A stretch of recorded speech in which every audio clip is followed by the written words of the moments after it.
জন্মের সময় খুশি, তখন কোরআন আসে নাই, কিন্তু কোরআন দিয়ে যখন দাওয়াত দেওয়া শুরু করলো তখন বাধা শুরু হয়ে গেল, কন্ট্রাডিক্টরি শুরু হয়ে গেল। স্বৈর শাসকের মতো নবী মুহাম্মদের সাথে ঝামেলা শুরু করে দিল। নবীকে ঘর থেকে বের হতে দেয় না, নবীকে কথা বলতে দেয় না, ঠ্যাং ভেঙে ফেলবো, ঘর থেকে বের হতে পারবে না। কত অত্যাচার, কত জুলুম, কত নির্যাতন নবীর সামনে এসেছে, কিন্তু নবী দিনের বিজয় লক্ষ্য বানাইছে, ওই লক্ষ্য থেকে মরা পর্যন্ত নবী থামে নাই। আর আমরা একটু হামলা, একটু মামলা, একটু বিপদ, কিছু মুসিবত, কিছু গ্রেফতার, কিছু গালি, কিছু লাঠির ভয় দেখলে আমরা তখন ঝাপটি মেরে যাই। অথচ নবী জমিনে রক্ত দিয়া জান্নাতের মূল্য পরিশোধ করা লেগেছে।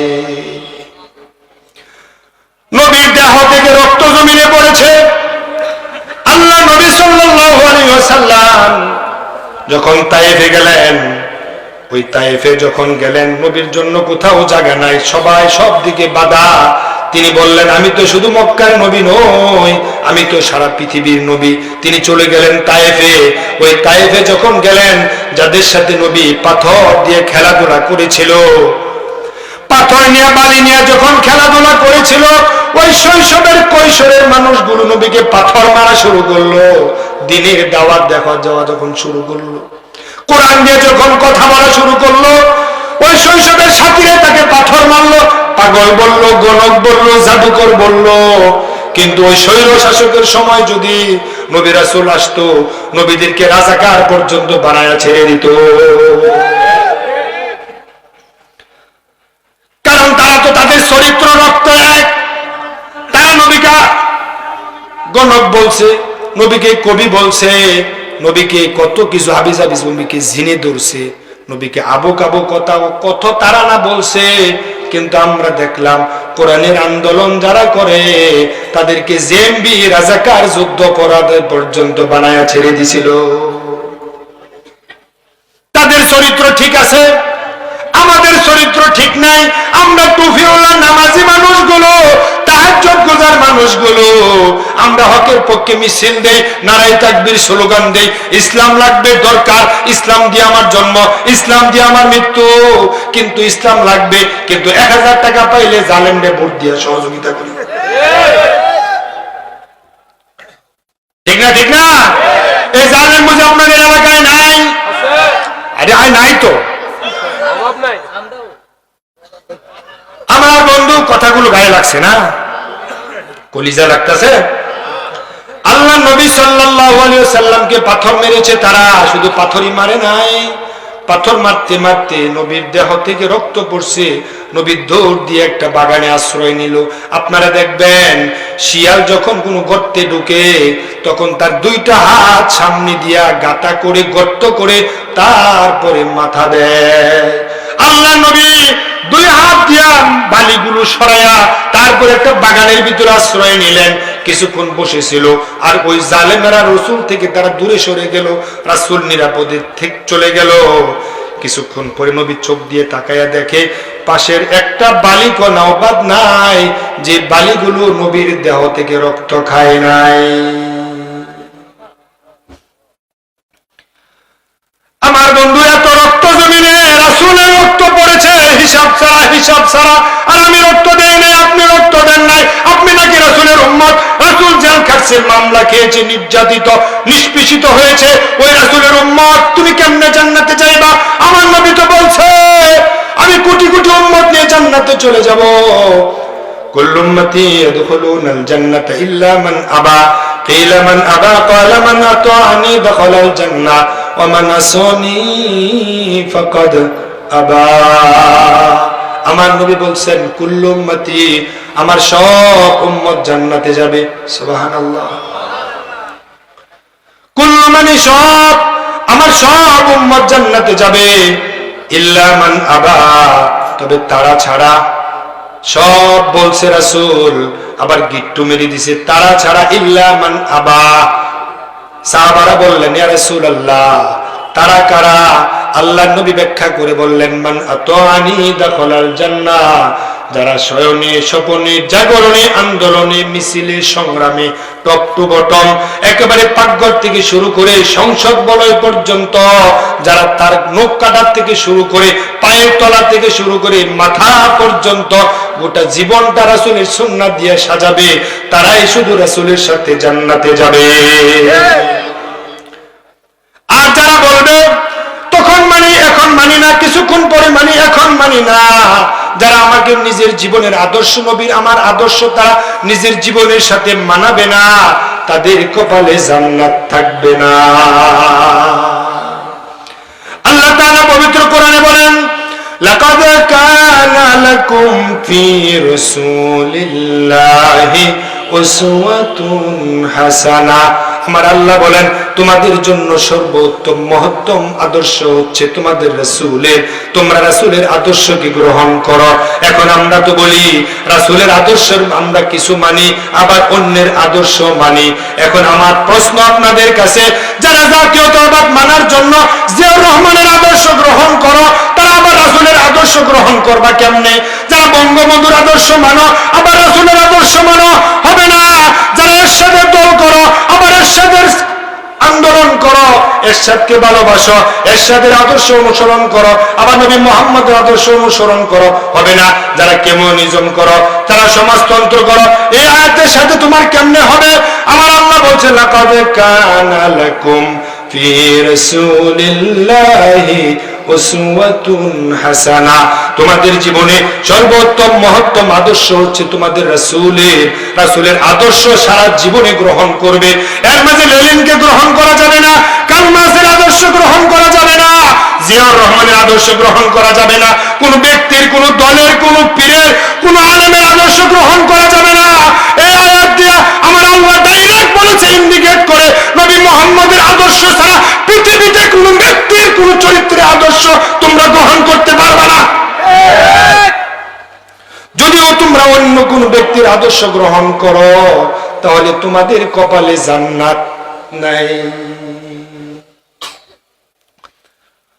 আল্লাহ নবী বলছেন, আনা আউয়ালু শাফিঈন ফিল জান্নাহ ওয়া আনা আউয়ালু মুশাফফা, আমি হব জান্নাতের মাঝে সর্বপ্রথম সুপারিশকারী।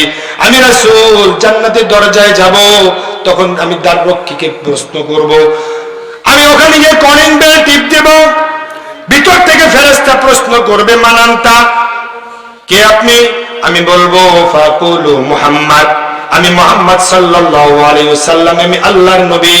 তুমি দরজা খোলো, তখন ফেরেশতা বলবে, ফাকুলু বিকা উমিরতু লা আফতাহু লি আহাদিন ক্বাবলাকা, হে রাসূল, এই জান্নাত বানানোর পর থেকে আমার আল্লাহ এই জায়গায় আমাকে আদিষ্ট করে রেখেছেন, যতক্ষণ পর্যন্ত নবী মুহাম্মদ না আসবে ততক্ষণ পর্যন্ত দরজা কারোর জন্য খুলবে না। সুবহানাল্লাহ।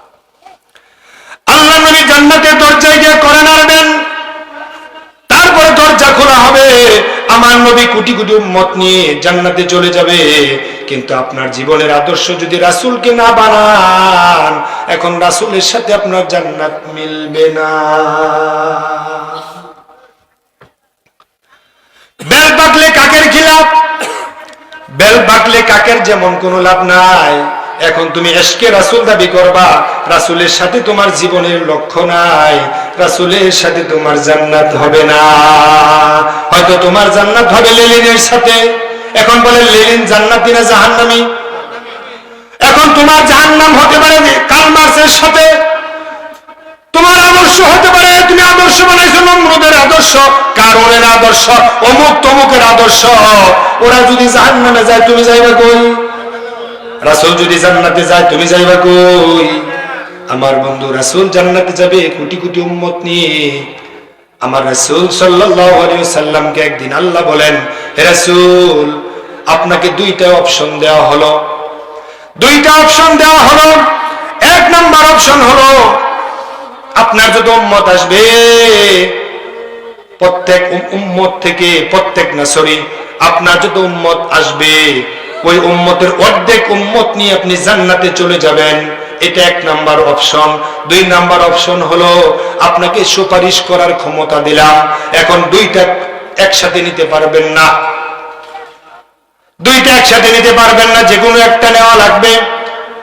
আমার কথা বোঝা গেছে? অপশন দিছে কে? ঠিক আছে, আলোচনা ছেড়ে দিই। অপশন দিছে কে?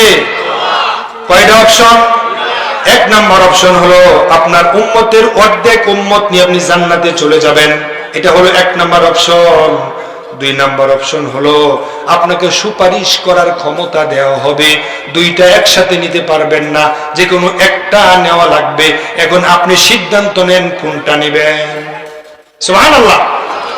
আমার রাসূল বলেন, আমি অর্ধেক উম্মত নিয়ে জান্নাতে কেন যাব?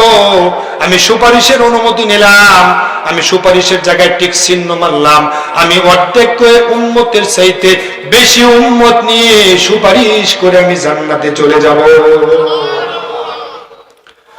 আমার বন্ধু আল্লাহ রাসূল সাল্লাল্লাহু আলাইহি ওয়াসাল্লাম বলেন, কিয়ামতের দিন হাসরের মাঠে আল্লাহ শুধু রাসূল শাফাআত করবে, বিষয়টা এমন না। আল্লাহ ওই দিন এমন কিছু ব্যক্তিকে সুপারিশ করার ক্ষমতা দেবে, আল্লাহ নিজে ক্ষমতা দেবে, তাদের সাথে ওরা বাকবিতণ্ডা করবে। ছেলে যদি আলেম হয়, ছেলে যদি মাওলানা হয়, ছেলে যদি হাফেজ হয়, ছেলে যদি শহীদ হয়, ছেলে যদি গুলি খেয়ে মারা যায়, ছেলে যদি ফাঁসির রশিতে, ভাই যদি ফাঁসির রশিতে, বাবা যদি ফাঁসির রশিতে ঝুলে মারা যায়, আর যদি শহীদ হয়, আল্লাহ তাকে সুপারিশ করার ক্ষমতা দেবে। আল্লাহ তাকে বলবে, বান্দারে এই যে দেখো তোমার আমল নামা, তুমি এবার জান্নাতে চলে যাও। ওই শহীদ বলবে, ওই আলেম বলবে, ওই গাজী বলবে, ওই হাফেজে কোরআন বলবে, আল্লাহ আমার ডান হাতে আমল নামা দিয়া তুমি আমারে জান্নাত দাও।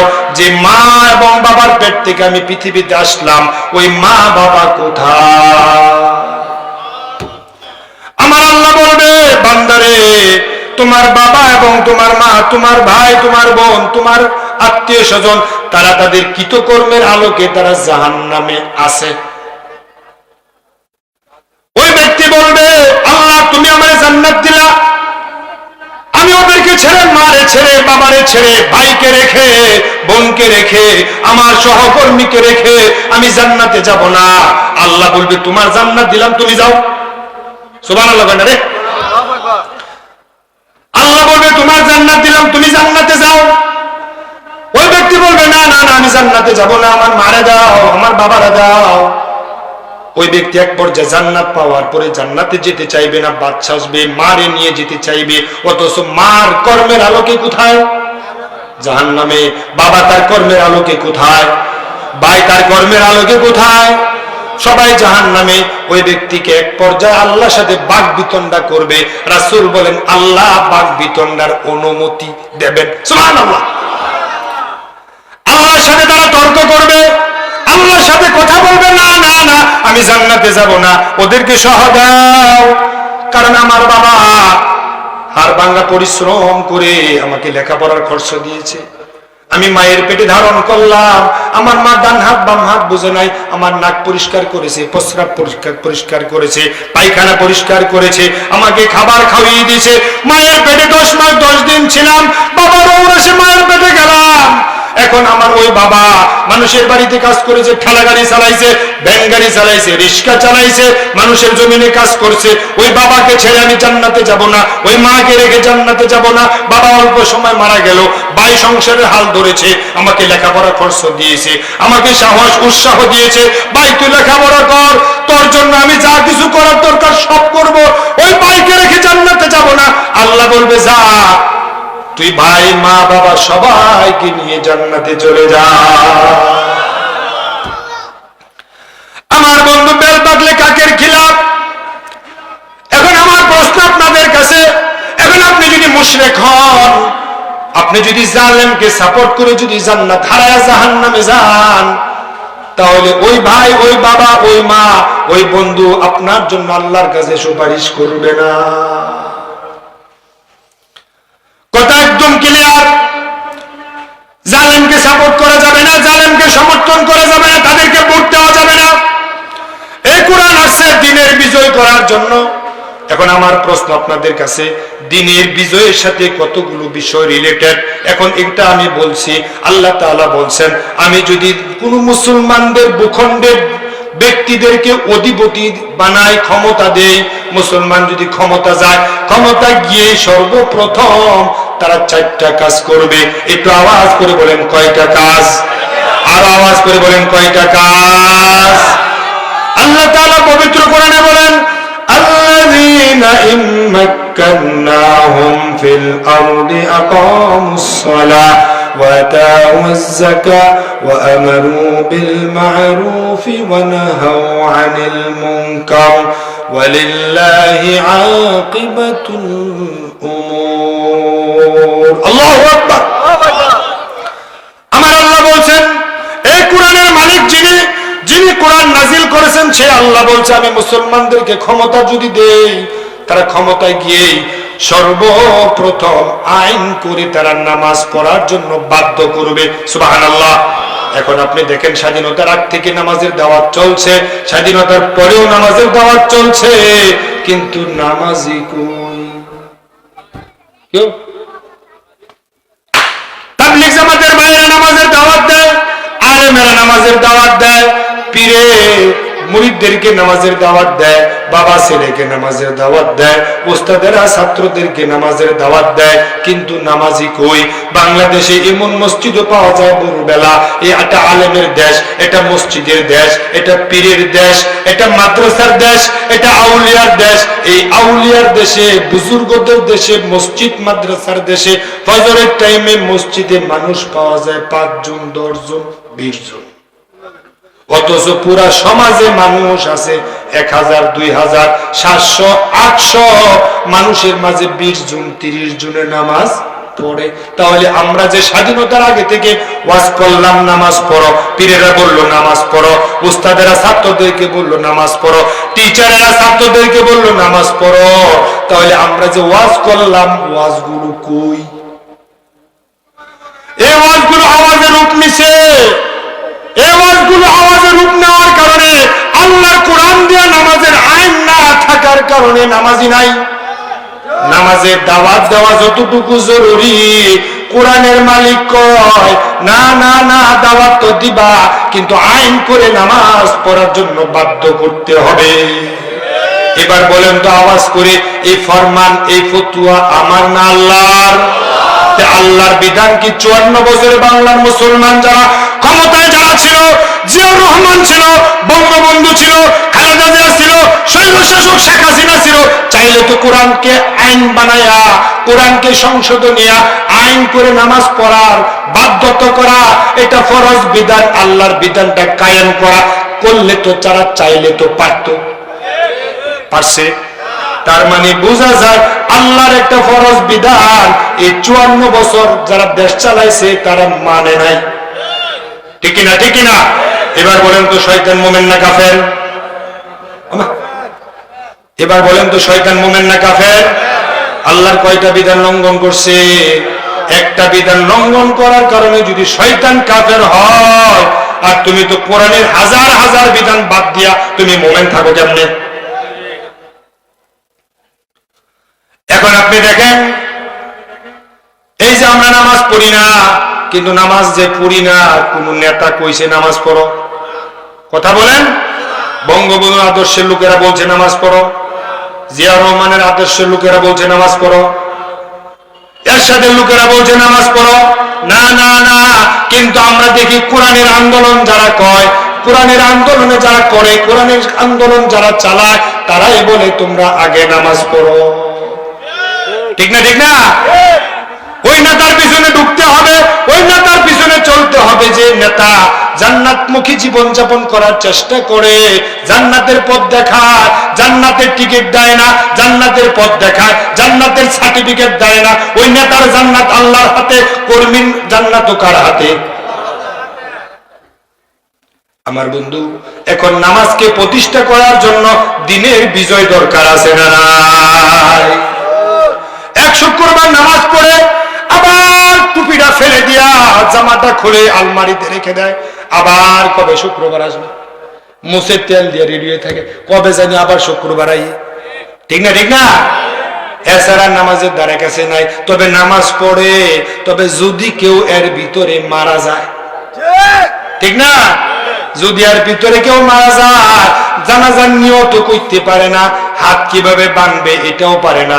যে কোনো এক রাষ্ট্রপ্রধানকে দেখলাম, আমরা তো নিয়তবাদী, বাম হাতের উপরে ডান হাত, এক রাষ্ট্রপ্রধানকে দেখলাম ডান হাতের উপরে বাম হাত খাড়া করে রাখছে। বুঝেন নাই? ডান হাতের উপরে বাম হাত দিয়ে রাখছে। যদি জানতো বাম হাতের উপরে ডান হাত দিতে হয়, তাহলে ওই নেতা আর কোনদিন ডান হাতের উপরে বাম হাত দিত না। তার মানে ইসলাম বুঝেই না, ঠিক না? এখন আমার প্রশ্ন আপনাদের কাছে, এই যে বাজার বন্দরে যান, বাজারে মসজিদ আছে না নাই? ওই মসজিদ গুলোতে মাগরিবের টাইমে যখন মুয়াজ্জিন বলে হাইয়া আলাস সালাহ, হাইয়া আলাল ফালাহ, আসো কল্যাণের দিকে, আসো মঙ্গলের দিকে, দেখুন মাগরিবের নামাজের সময় বাজারের দিকে তাকায় দেখবেন বাজারের মসজিদে মুসল্লি আছে কতজন, বাজারে আছে কত হাজার। সব মানুষগুলো যদি আজানের পরে মসজিদে ঢুকে যেত, আল্লাহর বিধান যদি মানত, এক একটা মসজিদে 10 বার 20 বার জামাত হওয়া লাগতো। কুরবানির ঈদের দিনে এখন আপনি দেখবেন আমাদের ডানে বামে সামনে পিছু হয়তো 10% হিন্দু আছে, বৌদ্ধ আছে, কিন্তু 90% মুসলমান। কিন্তু কুরবানির ঈদের দিনে, তো কুরবানির ঈদের আগের দিন যখন হাট হয়, ওই হাটের মাঝে কয়শো মুসলমান যায়? শতকরা কত পার্সেন্ট? শতকরা 100-তে 100% মুসলমান। যারা গরু বিক্রি করতে যায় তারা মুসলমান, যারা গরু কিনতে যায় তারা মুসলমান। কিন্তু আজান হয়, ক্রেতা বিক্রেতা কেউ মসজিদে যায় না, সবাই গরু কিনতে নিয়ে ব্যস্ত, গরু বিক্রি করতে নিয়ে ব্যস্ত। এখন আল্লাহর কোরআন যদি সংসদে যেত, আর আমাদের নেতারা যদি একবার বিল আনতো, নামাজ বাধ্যতামূলক করা ফরজ, এটা করতে হবে, এটা করার পরে দেখবেন পঙ্গপালের মতো যারা টাকা পকেটে নিয়ে ঢুকছে, আজান হতে দেরি, পঙ্গপালের মতো মসজিদের দিকে দৌড়াতে দেরি করবে না। যারা গরু নিয়ে গেছে, খাসি উট নিয়ে গেছে, তারা রশির সাথে উটের খাম্বার সাথে গরু খাসি বেঁধে তারাও পঙ্গপালের মতো মসজিদের দিকে ঢুকে যেত। আমার বন্ধু, এখন আপনি দেখেন আল্লাহর ফরজ বিধান তারা বাদ দিছে, তারা আইনকে লক্ষ্য বানায় নাই, নামাজকে লক্ষ্য বানায় নাই। এখন আমার প্রশ্ন আপনাদের কাছে, কিন্তু আলেম ওলামারা যদি ক্ষমতায় যায়, তারা সংসদে গিয়া নামাজের পক্ষে আইন পাশ করার সম্ভাবনা আছে না নাই? মানে বাধ্যতামূলক করবে। এখন আপনি বলবেন আইন করে কেমনে নামাজ হয়? আইন করে যদি নামাজ করার জন্য যদি বাধ্য করা হয়, কিছু মানুষ তো ওযু ছাড়া নামাজ পড়বে, কিছু মানুষ তো ওযু ছাড়া নামাজ পড়বো। আপনার প্রশ্নের সাথে আমি একমত, কিন্তু ট্রাফিক পুলিশদেরকে যদি বলা হয় আগামী দিন থেকে নামাজের ফরমান জারি হয়ে গেল, সংসদে আইন পাশ হয়ে গেল, এখন আপনি দেখবেন আমরা মাযহাব মানি 4টা, হানাফি, শাফি, মালিকি, হাম্বলি, 4 মাযহাবে ইমাম একমত, কোন বালেগ মুসলমান যদি নামাজ না পড়ে তারে জেলে দাও, ঠিক না? কিন্তু ইমাম শাফি বলছে জেল তো দিবা, জেল দেওয়ার আগে আগে ইচ্ছা মতো করে ফি দাও। কেন নামাজ পড়লা না? আমার রাসূল তো বলছে যখন আজান হয়, যখন বালেগ মুসলমান মসজিদে যখন যায় না, তখন আমার মন চায় আমি ঘর বাড়িতে আগুন লাগাইয়া দেই, কিন্তু দেই না। কেন? ওই নাবালেগ বাচ্চা আছে, তাদের কারণে ঘরে আগুন দেই না। মহিলা অসুস্থ মানুষ থাকতে পারে, অসুস্থ পুরুষ থাকতে পারে, তাদের কারণে আমি ঘরে আগুন লাগানোর অনুমতি দিলাম না। এখন আমার প্রশ্ন আপনাদের কাছে, এখন আল্লাহর বিধান অনুযায়ী যদি সংসদে আলেমেরা গিয়া যদি কোরআনের পক্ষে, নামাজের পক্ষে যদি আইন পাশ করা হয়, আর ট্রাফিক পুলিশদেরকে যদি বলে দেওয়া হয় এতদিন পু পু করে গাড়ি থামাইছ, রাস্তায় চলাফেরা করছো, এখন তোমরা যাও সমাজে টহল দিবা, এলাকায় টহল দিবা, বাজারের দোকানে টহল দিবা, যদি কোনো আজানের পরে দোকান বন্ধ থাকে তার জরিমানা করবা, দোকানটা সিলগালা করে দিবা, সাথে সাথে কয়েকটা বাড়ি দিয়ে জেলখানায় ঢুকায় দিবা, দোকানের লাইসেন্স বাতিল করে দিবা। এই ফরমান যদি জারি করে দেওয়া হয়, দেখবেন আজান হতে দেরি, শাটার বন্ধ করতে দেরি করবে না। আপনি দেখেন কোরআনের বিজয়ের সাথে দ্বীনের বিজয়ের সাথে নামাজ জড়িত কি আছে কিনা? স্বাধীনতার পরে এই আইন আমরা কোনোদিন পাই নাই। এখন সামনে যদি আলেমদেরকে ক্ষমতা দেন, তারা গিয়েই হয়তো সংসদে আইন পাস করবে নামাজের পক্ষে, ঠিক কিনা? এখন আপনি কইবেন ওযু ছাড়া নামাজ পড়বো, আমি স্বীকার করলাম পুলিশের বয়ে নামাজ পড়বো, স্বীকার করলাম, কিন্তু একদিন দুই দিন যখন পুলিশের বয়ে নামাজ পড়বে, তৃতীয় দিন থেকে সিদ্ধান্ত নেবে পুলিশের বয়ে ওযু ছাড়া যদি নামাজ পড়ি, নামাজ যেহেতু পড়তে হয়, ওযু ছাড়া পড়ে নিজের ক্ষতি করে লাভটা কি? ঠিক না? এখন আপনি দেখেন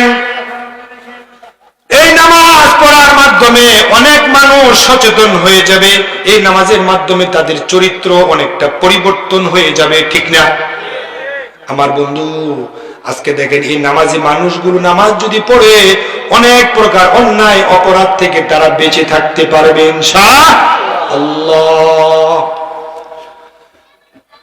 আরেকটা বিষয় দেখেন, কোরআন বিজয়ের সাথে কতগুলো বিষয় জড়িত। আল্লাহ বলছে ওয়াতাউজ যাকাত, ইসলাম ওয়ালারা যদি ক্ষমতায় যায় ধনী মানুষ থেকে যাকাত আদায় করবে, ধনী মানুষ থেকে যাকাত আদায় করে গরিবদের মাঝে বন্টন করবে। আজ থেকে 5-7 বছর আগে ইসলামী ব্যাংকের এক ম্যানেজার আমাকে বলছে, এখন যদি ধনী মানুষ থেকে যদি যাকাত আদায় করা হয়, যাকাত আসবে প্রায় 25,000 কোটি টাকা। আল্লাহু আকবার। ধনী মানুষ থেকে যদি যাকাত আদায় করা হয়, এটা 5-7 বছর আগের কথা, যাকাত আসবে প্রায় 25,000 কোটি টাকা।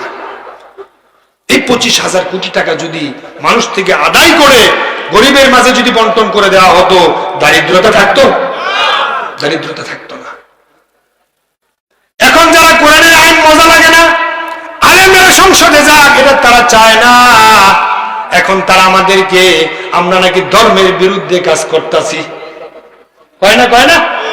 আমরা নাকি ধর্মের বিরুদ্ধে কাজ করতেছি, মানুষদেরকে নাকি আমরা ধর্মান্ধ বানাইতেছি, আর ওরা হেদায়েতের পক্ষে ডাকে। শিরিক করতেছি, সরাসরি শিরিক। আমার বন্ধু, ইসলাম ওরা যদি ক্ষমতায় যায়, তারা সুরের পক্ষে সাফাই গায়। আল্লাহর কোরআনে আছে ওয়াসসারিকু ওয়াসসারিকাতু ফাকতাউ আইদিয়াহুমা জাযাআন বিমা কাসাবা নাকালাম মিনাল্লাহ। ইসলাম ওয়ালারা যদি ক্ষমতায় যায়, মানুষের খাদ্য, বস্ত্র, চিকিৎসা, বাসস্থানের গ্যারান্টি দেওয়া হবে। গ্যারান্টি দেওয়ার পরে কোরআন দিয়ে তার সংসদে আইন জারি করবে। এখনকার পর থেকে যদি কোনো চোর চুরি করে, তাহলে তার হাত কেটে দেওয়া হবে। এখন আপনি দেখেন, আমরা যারা এই কথা বলি, মাহফিলে বলি, মসজিদে বলি, সমাবেশে বলি, তখন আমাদেরকে যারা ভালো লাগে না, পছন্দ করে না, তারা বলে চোরের যদি হাত কাটে বাক্যে বুকি দিয়া। ঠিক না? ঠিক না? চোরের যদি হাত কেটে দেয়, তাহলে চোরে বাপকে বুকি দিয়া। এখন তারা দেশকে যে ফতুর বানায় দিতেছে, গাছের নারকেল চোর, গরু চোর, তাল চোর, বেল চোর, স্বর্ণ দোকানদার চোর, কত চোর দেশে আছে। ওই চোরের পক্ষে তারা সাফাই গায়। চিন্তা হলো, ওদের পক্ষে যদি সাফাই না খায়, সাফাই যদি না গায়, ওদের পক্ষে যদি সমর্থন না নেই, তাহলে আমাদেরকে ভোট দিব কেডা? কারণ চোর, বাটপার, সিটার, টাউট যারা, ওরাই তো ওদেরকে ভোট দেবে। ভালো মানুষ কি ওদেরকে ভোট দেবে? ভালো মানুষ, সচেতন মানুষ ওদেরকে ভোট দেবে না, কারণ তারা চোরের পক্ষে সাফাই গায়। ইসলাম যদি ক্ষমতায় যায়, সর্বপ্রথম তারা চোরের হাত কাটার বিধান জারি করবে না। মানুষের খাদ্য, বস্ত্র, চিকিৎসা, বাসস্থানের গ্যারান্টি দেওয়া হবে। এখন আপনি বলবেন, হুজুর, ইসলাম যদি ক্ষমতায় যায়, আমার ছেলে আছে, মেয়ে আছে, বউ আছে, বাচ্চা কাচ্চা আছে, আমার পেশা চুরি করা, এখন আমি যদি চুরি বন্ধ করি, ভাত খাবো কেমনে?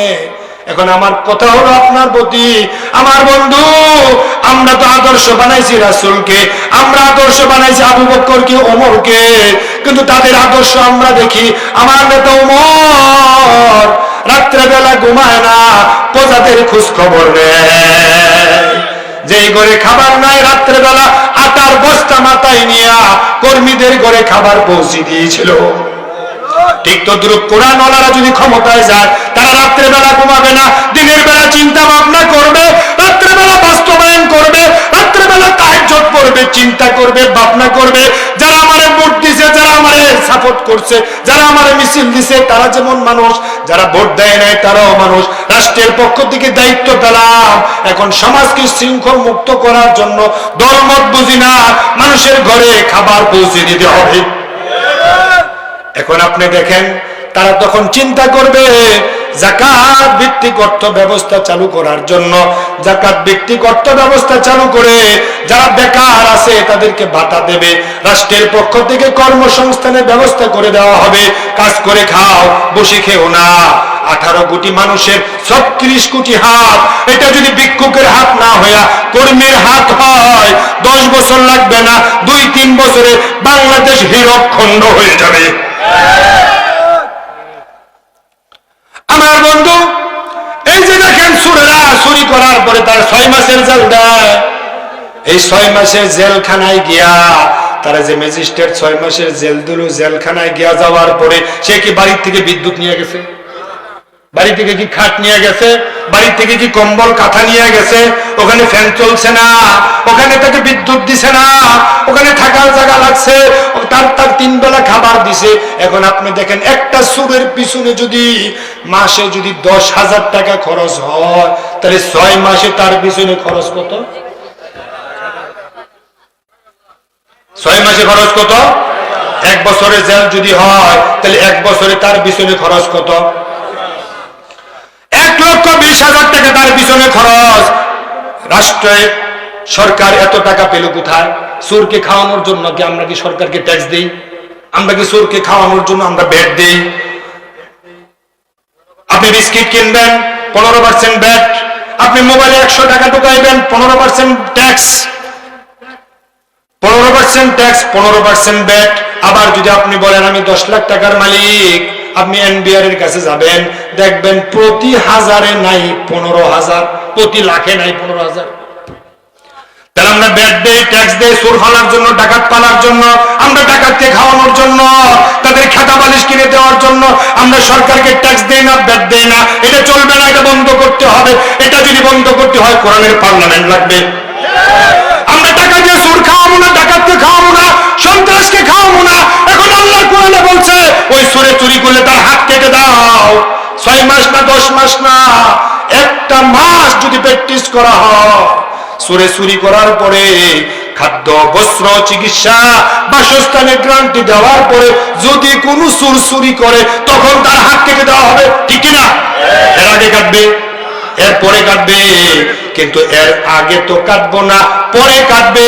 এখন সরওয়ার্দী উদ্যানে নিয়া, রমনা বাইতুল মুকাররমের সামনে নিয়া, তখন ওই চোরের যদি হাত কেটে দেওয়া হয়, বাংলাদেশের সোশ্যাল মিডিয়ায় যদি প্রচার করা হয়, লাইভে যদি দেওয়া হয়, টিভিতে, টেলিভিশনে, পত্র পত্রিকায় যদি দেওয়া হয়, চোরে চুরি করার পরে তাদের খাদ্য, বস্ত্র, বাসস্থান সবকিছুর নিরাপত্তা, কর্মসংস্থান দেওয়ার পরেও, বাতা দেওয়ার পরেও, নির্দেশ দেওয়ার পরেও চুরি করবা না, অভাব নাই, তারপরেও যদি চুরি করে তার হাত কেটে দেওয়া হবে, এটা যদি প্রচার করা হয় 1 মাস, বাংলাদেশের সকল চোর, ছেলে মেয়ে, বাবা মা, ভাই বোন সবাই যখন দেখবে, তখন ঠান্ডা পানি খেয়ে চোরগুলো ভালো হয়ে যেতে বাধ্য হবে। ঠান্ডা পানি খেয়ে ভালো হয়ে যেতে বাধ্য হবে। আমার বন্ধু, এখন আপনি দেখেন আমরা চোরেরে কেন খাওয়াবো? চোরের খাওয়ানোর জন্য তো ভ্যাট দেই না, ট্যাক্স দেই না। এখন আমরা যারা চোরের হাত কাটার পক্ষে কথা বলি, আমাদেরকে রাজাকার কয়, আমাদেরকে মৌলবাদ কয়, আমাদেরকে ধর্মান্ধ কয়। এখন আমার তো প্রশ্ন, যারা চোরের পক্ষে সাফাই গায়, অথবা তারা নিজেরা চোর, অথবা চোরের খালাতো ভাই বটে, নাহলে চোরের পক্ষে কেন কথা বলবে? আল্লাহর কোরআন দিয়া যদি এখন দেখেন নরসিংদী কারাগারে 2000 চোর আছে, 200 ডাকাত আছে, 20 জন মৃত্যুদণ্ডপ্রাপ্ত আসামি আছে। এখন এই 2000 চোরের মাঝে আমরা যদি খাদ্য, বস্ত্র, চিকিৎসা, বাসস্থানের গ্যারান্টি দিয়া যদি তাদেরকে ভালো করতে পারি, প্রতি ব্যক্তির পিছনে মাসে যদি 10,000 খরচ হয়, 2000 ব্যক্তির পিছনে মাসে কত কোটি টাকা খরচ থেকে রাষ্ট্র বেঁচে যাবে, ঠিক না? ঠিক না? কত কোটি টাকা রাষ্ট্র বেঁচে যাবে। ওই টাকা দেওয়া গরিবদেরকে দেওয়া হবে, বৃদ্ধদেরকে ভাতা দেওয়া হবে। তোমরা খারাপ কাজ করো না, চুরি করো না। এখন আপনি দেখেন, কোরআনের বিষয় যদি হয়, চোরের হাত কাটার বিধান যদি জারি হয়, বাংলাদেশ চোর মুক্ত হতে 1 মাস লাগবে না। এখন আপনি দেখেন আমাদের দেশে জিনা আছে কিনা? ছেলে মেয়ে করে, বিয়ের আগেও করে, বিয়ের পরেও করে। অবিবাহিত ছেলে অবিবাহিত মেয়ে জিনা করলে ইসলামের বিধান হলো 100 দৌড়া মারা, ঠিক না? কিন্তু এখন আপনি দেখেন বিবাহিত মেয়ে বিবাহিত ছেলে যদি অবাধ মেলামেশা করে, নিয়ম হলো, ইসলামের বিধান হলো কোমর পর্যন্ত গেড়ে তাদেরকে পাথর মেরে রজম করে দাও। এটা ইসলামের বিধান। এই দৃশ্যগুলো যদি বাইতুল মুকাররমের সামনে নিয়ে যদি প্রচার করা হয় আর সারা দুনিয়ায় দেখানো হয়, অবিবাহিত মেয়ে অবিবাহিত ছেলে বিবাহিত মেয়ে সকল প্রকার অন্যায় অনাচার দূর করে তওবা করে মসজিদমুখী হয়ে যাবে। এখন আপনি দেখেন এটা দিনের বিজয়ের সাথে সম্পর্ক কিনা? দিনের বিজয় হলে এগুলো সম্ভব। এই যে দেখেন বেপরদা, পর্দার পক্ষে কথা বলা, আমরা বলছি, কত পীর বলছে, কত বুজুর্গ বলছে, পর্দার পক্ষে কথা বলতে বলতে কত পীর, কত বুজুর্গ, কত বক্তা মরে গেছে। কিন্তু পর্দা বাড়ছে না বেপর্দা বাড়ছে? বেপর্দার জন্য বাহায়াপনা, উলঙ্গপনা বাড়ছে। কেমনে? ওয়াজও চলছে, বেপর্দাও চলছে, ওয়াজও চলছে, সিনেমাও চলছে, ওয়াজও চলছে, মেয়েদের বুকের ওড়না গলায় চলছে। আমার প্রশ্ন, এখন বেপর্দা বন্ধ করতে গেলে কোরআনের বিজয় দরকার আছে কিনা? মাওলানা যুক্তিবাদীর শুনছিলাম কেমনে যে চলি, ডানে বেপর্দা নারী, বামে বেপর্দা নারী, পিছনে বেপর্দা নারী, সামনে বেপর্দা নারী, নিচের দিকে তাকায়া হাঁটলে পিছন দিক দিয়ে গাড়ি গুতা দেবে। সিদ্ধান্ত নিলাম উপরের দিকে তাকায়া হাঁটবো, চাই দিয়ে 3 তলার ছাদ থেকে একটা আমার দিকে তাকায়া রয়েছে। নিচের দিকে তাকায়া বাজারে যাবেন, মসজিদ থেকে বাড়ি যাবেন, কিন্তু মসজিদ থেকে বের হয়ে যখন বাজারে যাবেন চোখের পর্দা কোথায়? এমন জায়গায় সিনেমার পোস্টার লাগায় যেখানে কানা মিয়ারও চোখ যায়। আপনি দেখবেন ওয়াজ মোবাইলের মাঝে, দেখবেন মোবাইলের পাশে একটা ন্যাংটা বেডি আপনি হাতে ইশারা দিয়ে রাখ দিতেছে। কত খারাপ দৃশ্য দেখতেছেন। ওয়াজ পাশে ন্যাংটা মেয়ের ছবি, কিনতে যাবেন আয়না, পাশে একটা ন্যাংটা বেডির ছবি। বেপরদার যন্ত্রণানি, বেপরদার যন্ত্রণানি বাজারে, বন্দরে, অফিসে, আদালতে বেপরদা সয়লাভ হয়ে গেছে। পর্দার পক্ষে কথা বলতে বলতে কত পীর মরে গেছে। আমরাও মরার সম্ভাবনা আছে, যে কোনো মুহূর্তে মরে যাব। কিন্তু বেপরদা তো বাড়ছে, হায়া, লজ্জা, শরম সব উঠে গেছে। এখন পর্দায় কায়েম করতে গেলে কোরআনের বিজয় দরকার আছে না নাই? এখন আলেমেরা ক্ষমতায় গিয়া 151 জন এমপি সংসদে যদি যায়, গিয়া যদি পর্দার পক্ষে একবার হা বলে, দেখবেন পরশু থেকে পর্দা কায়েম হয়ে যাবে, পরশু থেকে পর্দা কায়েম হয়ে যাবে। এখন সরকার যদি বলে ঠিক আছে এতদিন পু পু করে গাড়ি থামাইছ, ও পুলিশেরা বাজারে যাও, বন্দরে যাও, আশেপাশে তোমরা টহল দাও। এখন আমরা আইন জারি করলাম, কোন মেয়ে বেপর্দা হয়ে ঘর থেকে বের হতে পারবে না। বেপর্দা হয়ে বের হলে তার খবর আছে, সাথে ব্যাগ দিবা, সাথে একদম আলকাতরা দিলাম, একদম আলকাতরা দিলাম। যে মেয়ে পেট দেখলে পেটে লাগাইবা, পিঠ দেখলে পিঠে লাগাইবা, গাল দেখলে গালে লাগাইবা, যেখানে উলঙ্গপনা পাইবা সেখানে লাগাইবা। আপনাদের সম্মানদালিয়া বাজারে কোন মেয়ে যদি একবার যদি আলকাতরা লাগায়, ওই মেয়ে দৌড়ায়া বাড়ি যাবে, আর মাইকিং করা লাগবে না। সামনে যত মহিলা পাবে বলবে খালাম্মা সামনে যায়েন না, অবস্থা বেশি ভালো না, ঠিক না? অবস্থা বেশি ভালো না, সামনে যায়েন না। এখন তারা বলে আমরা নাকি মেয়েদেরকে পর্দা করায়, মেয়েদেরকে নাকি প্যাকেটে ঢুকাইতাম চাই। ঠিক বন্ধু, আমরা যদি পর্দার মাধ্যমে মেয়েদেরকে পর্দা করাতে চাই, তাহলে মেয়েদের হারানো সম্মান ফিরে পাবে। যে মেয়ে বেপর্দা হইয়া গালে ঠোঁটে আলতা লিপস্টিক পুরু লাগাইয়া, লিপস্টিক লাগাইয়া বাজারে গেল, তখন দেখবেন বাজারের দোকানদারেরা বড় ভাইয়ের বউ ভাবি বানায়া ডাক দেয়, ভাবি আসেন, নিজের সম্পত্তি বানায় ছেড়ে দিছে, ভাবি আসেন বসেন, কি লাগবেন দেখেন, তারপরে নেন ভাবি। কিন্তু এই মেয়ে এই ওয়াজ শোনার পরে, অথবা ইসলামী হুকুমত কায়েম হওয়ার পরে, অথবা আগে অথবা পরে, ওই মেয়ে যদি বুরকা পরে, হিজাব পরে, নেকাব পরে যদি বাজারে যায়, তখন ওই দোকানদার মায়ের বোন খালাম্মা বলে ডাক দিয়া সম্মান দেয়। আমরা প্যাকেটে ঢুকায় তাদেরকে হারানো সম্মান ফিরিয়ে দিতে চাই। আমার বন্ধু আপনাদেরকে বলি, লোহাওয়ালা লোহা বিক্রি করে বাহিরে না ভিতরে? দোকানের বাহিরে বিক্রি করে না ভিতরে বিক্রি করে? আর স্বর্ণকার স্বর্ণ বিক্রি করে কোথায়? প্যাকেটের ভিতরে ঢুকাইয়া, বাক্সের ভিতরে ঢুকাইয়া, তারপরে গ্লাস দিয়ে ঢেকে দেয়। লোহার দাম কম, স্বর্ণের দাম বেশি। মেয়েরা প্যাকেটে ঢুকলে, পর্দা করলে মেয়েদের দাম কমবে, এটা বলছে কে? এটা বলছে কে তোমাদেরকে? শয়তানি কথাবার্তা। তারা তোমাদেরকে বুকের পণ্য বানায়, আর আমরা তোমাদেরকে বুকের পণ্য বানাই না, তোমাদেরকে হারানো সম্মান ফিরিয়ে দিতে চাই। এখন বলেন, বেপর্দা বন্ধ করতে গেলে কোরআনের বিজয় দরকার আছে কিনা? আমার বন্ধু, আমাদের দেশের ছেলেরা মেয়েদের চাইতে অনেক ভালো আছে। কেমনে ভালো আছে? কেমনে ভালো আছে ব্যাখ্যা দিলে বুঝবেন। আমাদের দেশের মেয়েরা বুকের ওড়না গলায় দেয়, টি কোয়ার্টার প্যান্ট শার্ট পরে বাজারে যায়, বন্দরে যায়, বাড়ি থেকে বের হয়। আর আমার দেশের যুবকেরা ফুল হাতা শার্ট পরে, তারপরে প্যান্ট পরে, তারপরে গলার নিচে আরেকটা কি জানি এমনি বাঁধে, ট্রাই না, ট্রাই বাঁধে। যে ছেলেরা বাজারে খালি গায়ে গেলে তেমন গুনাহ হবে না, মাকরুহে তানজিহি হবে। সারা দেহ খুলেও আমাদের দেশের ছেলেরা বাজারে যায় না, বন্দরে যায় না, অফিসে আদালতে যায় না, কিন্তু যদিও যায় তেমন গুনাহ হবে না। যে ছেলেরা সারা দেহ খোলা রাখলেও সমস্যা নাই, ওই ছেলেরা সারা দেহ ডেকে রাখে। আর যে মেয়েরা সারা দেহ ডেকে রাখা ফরজ, আর ওই মেয়েরা সারা দেহ খুলে টি কোয়ার্টার প্যান্ট শার্ট পরে পেট ফিট দেখায়া বেলাল্লাপনা উলঙ্গপনা ঘর থেকে বের হয়। এখন ওই ছেলেরা যদি সুরি দেয়, আবার নাকি ওই ছেলেদের 3 মাসের জেল দেয়, ঠিক না, 6 মাসের জেল দেয়। আমার বন্ধু আপনাদের প্রশ্ন, এখন ওই ছেলের মাথা বিগড়ায় দিছে কে? ওই উলঙ্গপনা মেয়ে। ওই মেয়ের জেল হয় নাই, বরং মেয়ের তো জেল হওয়া দরকার ছিল, ঠিক না? মেয়ের জেল হয় নাই, বরং উল্টা ছেলের জেল। ছেলে ইফটিজিং করলো কেন? সুরি দিলে কেন? এই জন্য ছেলের জেল। এখন আমার বন্ধু, আগে তো মেয়ের জেল দেওয়া দরকার ছিল, মেয়েরে পিটাইয়া জেলখানায় পাঠাইয়া দেওয়া দরকার ছিল। তুই বেহায়াপনা উলঙ্গপনা হয়ে ঘর থেকে বের হলি কেন? তরে দেখে তো ওই ছেলের মাথা বিগড়াইয়া 3 বছর 5 বছর মেয়ের উপরে গিয়ে চাপায়া পড়ে, ঠিক না? ঠিক না?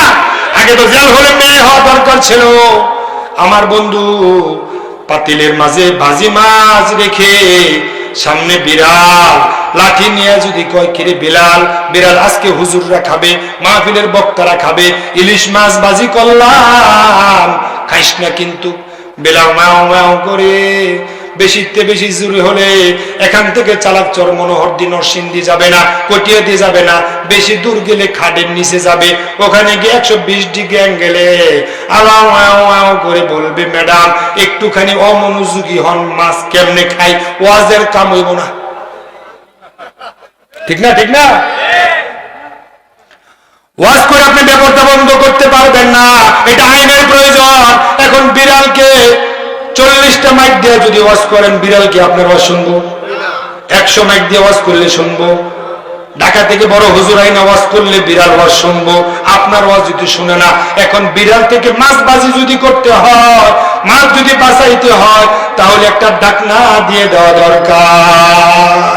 ওই ডাকনা যদি দিয়ে দেন, দেখবেন বিড়ালের লাইনে বিড়াল চলে যাবে, মাছের জায়গায় মাছ থাকবে, কোনো ঝামেলা নাই। মেয়েরা যখন ঘর থেকে পর্দা করে বের হবে, তখন ছেলেরা মেয়েদের দিকে শীষ দিতে পারবে না, সুরি করতে পারবে না। আজকে পর্দার বিরুদ্ধে বিপরীত বেহায়া চলছে। এখন কোরআনের বিজয় যদি হয়, তাহলে পর্দার পক্ষে আলেমেরা সংসদে গিয়ে কথা বলবে, ঠিক না? আমার বন্ধু, এখন আপনি দেখেন, ওয়াজ করে কখনো নামাজ কায়েম করতে পারবেন না, ওয়াজ করে যাকাত কায়েম করতে পারবেন না, ওয়াজ করে বেপরদা বন্ধ করতে পারবেন না, ওয়াজ করে সুদ বন্ধ করতে পারবেন না। সুদের বিরুদ্ধে ওয়াজ করতে করতে আমরাও করলাম, আপনারাও শুনছেন, শুনতে শুনতে কত শ্রোতা মারা গেল, বলতে বলতে ওয়াজ করতে করতে তাফসীর করতে করতে কত মুফতি কত মুহাদ্দিস মারা গেল, কিন্তু সুদ বন্ধ হয়েছে না আরো জোয়ান হয়েছে? সুদ আরো বাড়ছে, ওয়াজও বাড়ছে, সুদও বাড়ছে, ওয়াজও বাড়ছে, ঘুষও বাড়ছে, ওয়াজও বাড়ছে, জেনাও বাড়ছে, ওয়াজও বাড়ছে, ব্যাপারটাও বাড়ছে। এখন এই ওয়াজগুলো মনে হয় আওয়াজের রূপ নিছে। এখন আওয়াজ দিয়ে রূপ নেওয়া বাদ দিয়া কামের কাজ করতে গেলে কোরআনকে পার্লামেন্টে নেওয়া দরকার আছে না নাই? কোরআন যদি পার্লামেন্টে যায়, বেহায়া বন্ধ হয়ে যাবে, ব্যাপারটা বন্ধ হয়ে যাবে, অশ্লীলতা বন্ধ হয়ে যাবে। মদের পক্ষে কথা বলতে বলতে আমরা কত কথা বললাম, কিন্তু মদ বন্ধ হয়েছিনি? মদ বন্ধ হয় নাই, জেনা বন্ধ হয় নাই, ইফটিজিং বন্ধ হয় নাই, হবেও না। ওয়াজ করে কিছু কিছু মানুষের চরিত্র পরিবর্তন হয়, কিন্তু জাতির পরিবর্তন হয় না। জাতির পরিবর্তন করতে গেলে কোরআনের বিজয় দরকার আছে না নাই? এই জাতির বিজয় করতে গেলে আপনারা সব অত্যন্ত পাহাড়ের মধ্য দিয়ে জীবন বাজি রেখে আলেমদের পক্ষে, কোরআনের পক্ষে সমর্থন দেওয়া দরকার আছে না নাই? আল্লাহ তাআলা আমাদের কবুল করুন, মঞ্জুর করুন, বলি আমিন। হাযা মা ইনদি ওয়াল ইলমু ইনদাল্লাহ আলাইহি তাওয়াক্কালতু ওয়া ইলাইহি উনীব। আল্লাহ হাফেজ।